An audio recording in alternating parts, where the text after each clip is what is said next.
Assalamualaikum warahmatullahi wabarakatuh. Saya Anissa Ma'rifatila, CGP Angkatan 9, Kabupaten Parigi Motong. Jadi saya di sini akan melakukan demonstrasi kontekstual bersama Bapak Ridwan SPD selaku Kepala SMA Negeri 1 Tomini. Terima kasih Pak sudah meluangkan waktu untuk menjadi narasumber saya pada demonstrasi kontekstual ini. Saya ingin mewawancari Bapak terkait pengambilan keputusan di sekolah Bapak yang berkaitan dengan dilema etika atau rujukan moral yang pernah Bapak alami, Pak. Terima kasih Ibu untuk mempercayakan juga ya aku sebagai narasumbernya. Kalau untuk yang kasus-kasus terkait dengan dilema etika dan rujukan moral, pastinya itu di sekolah-sekolah ya sering terjadi. Nah, sebagai pimpinan atau kepala sekolah, sini saya terlebih dahulu melakukan dulu identifikasi masalahnya, permasalahannya apa, kemudian dengan melibatkan seluruh stakeholder sehingga nantinya insya Allah akan memperoleh atau mendapatkan satu keputusan yang benar-benar tidak merugikan siapapun. Baik Pak, selama ini bagaimana Bapak mengidentifikasi kasus-kasus yang merupakan dilema etika atau rujukan moral, Pak? Ya, selama ini saya lakukan ketika ada kasus yang dilema etika ataupun rujukan moral, pastinya di situ saya tidak mengambil keputusan secara sendiri, tapi lebih melibatkan kepada seluruh stakeholder yang ada di sekolah, baik itu khususnya wakaseknya, guru BK, wali kelas, dan bapak ibu guru lainnya, dan bahkan harus melibatkan orang tua dan juga yang siapa saja yang terlibat dalam kasus-kasus dilema etika tersebut. Berarti Bapak melibatkan siapa saja yang terkait dalam kasus itu, Pak. Kemudian bagaimana Bapak melakukan pengambilan keputusan di sekolah Bapak, terutama untuk kasus di mana ada dua kepentingan yang sama-sama benar atau sama-sama mengandung nilai kebajikan, Pak?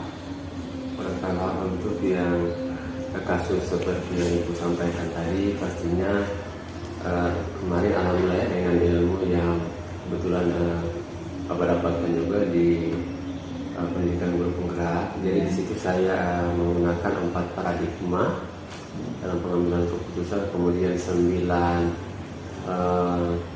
langkah pengambilan keputusan. Nah, dari situ saya berdasarkan hal itu saya juga menjadi dasar saya untuk mengajak teman-teman ketika kita punya masalah, khususnya tadi disampaikan bahwa ada sama-sama benar atau sama-sama mengandung nilai kebajikan. Nah, di situ dilema sekali bagi Bapak kepala sekolah. Olehnya itu Bapak kepala sekolah, ya sebagai kepala sekolah maksudnya Bapak di situ lebih menerapkan yang 4 pengambilan paradigma pengambilan keputusan tadi dan 9 langkah pengambilan keputusan, tetapi itu saya lakukan bersama rekan sejawat dan juga pastinya Bapak Ibu Wakaseknya dan guru BK dan wali kelas. Berarti Bapak menerapkan 4 paradigma dan 9 langkah ini dengan bersama guru BK dan rekan-rekan sejawat yang ada di sekolah Bapak. Iya. Baik Pak. Selanjutnya Pak, langkah-langkah atau prosedur seperti apa yang biasa Bapak lakukan selama ini, Pak?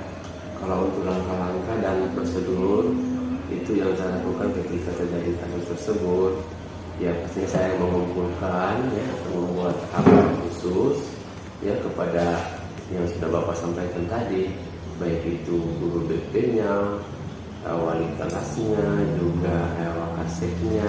Ya. Ini persoalan bukan hanya pada mungkin ke siswa saja, tetapi kepada Bapak Ibu guru juga. Kadang biasa juga sebetulnya kepala sekolah punya nilai etika atau rujukan moral.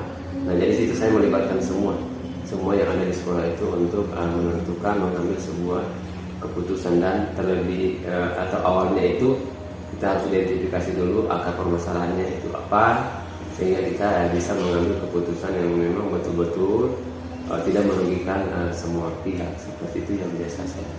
Berarti Bapak yang pertama mengumpulkan, kemudian membuat rapat khusus dengan melibatkan semua pihak yang terkait, Pak. Betul. Pak.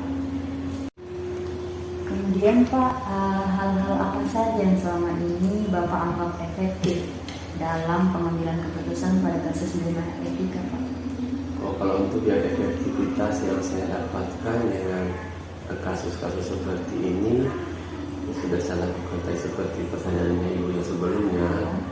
Di situ lebih memudahkan kita ya dalam hal pengambilan keputusan karena dengan melibatkan semua orang, khususnya seluruh stakeholder yang ada di sekolah, kita banyak pemikiran-pemikiran, pertimbangan-pertimbangan yang insya Allah akan menghasilkan sebuah keputusan yang benar-benar tidak ada lagi yang merasa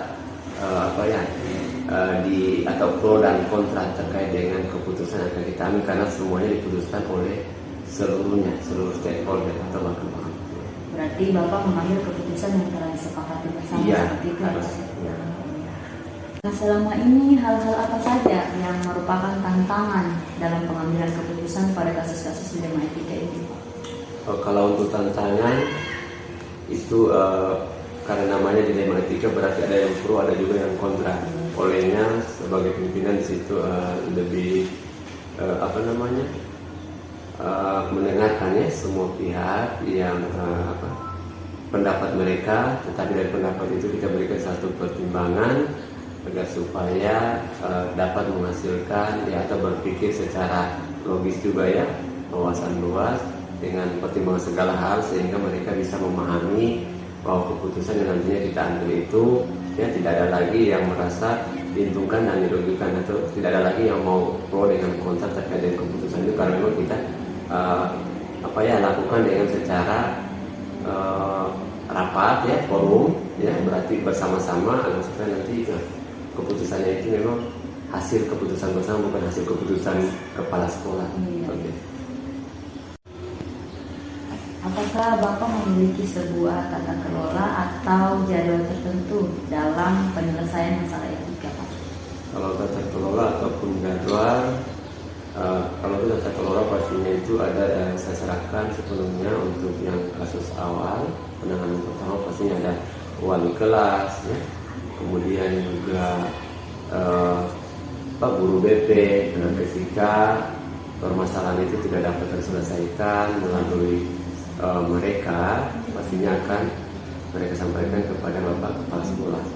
Nah, jadi disitulah Bapak Kepala Sekolah mengambil keputusan berdasarkan hasil keputusan bersama ya. Karena di situ prosedurnya seperti itu. Ya agar supaya mungkin nantinya tidak salah dalam pengambilan keputusan.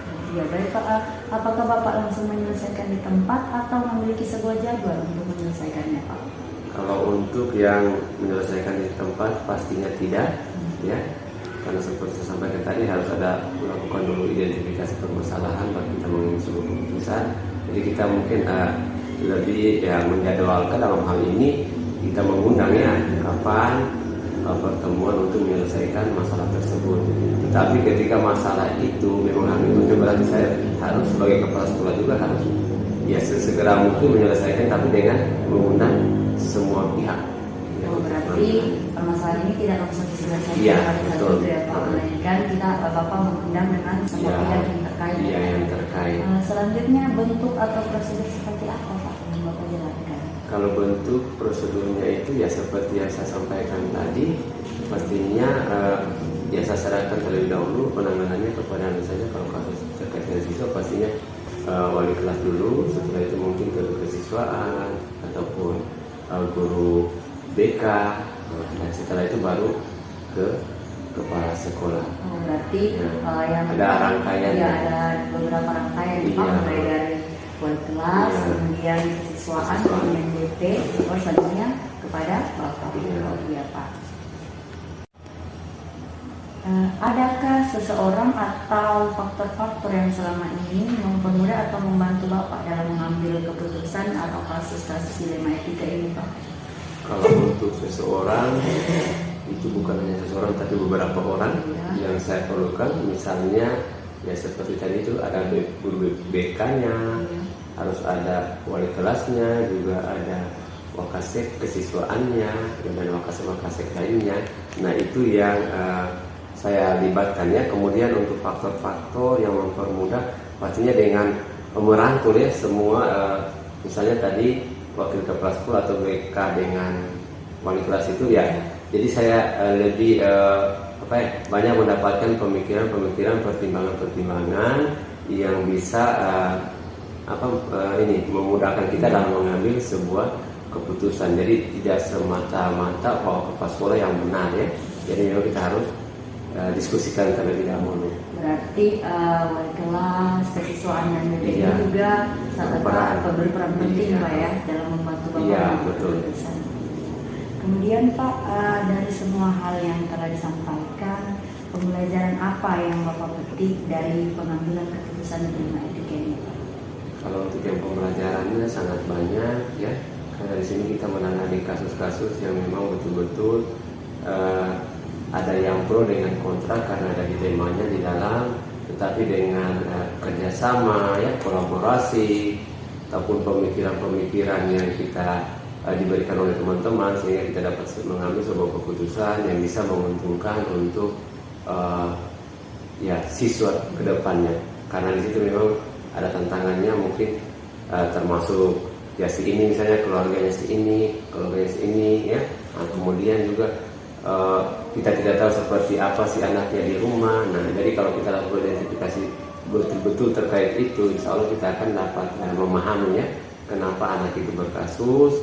Dan mungkin bagi Bapak Ibu biasa mengatakan dia melanggar aturan atau apa ya, memang dia melanggar aturan, tapi kita belum mengetahui apa sebab ya dari dia sampai misalnya terlambat atau kasus-kasus lainnya. Nah, itu yang memang pembelajaran yang sangat berarti bagi Bapak ya, dengan menyelesaikan hal seperti itu berarti pemahamannya Bapak juga bertambah terkait dengan bagaimana menyelesaikan sebuah masalah dan tanpa masalah.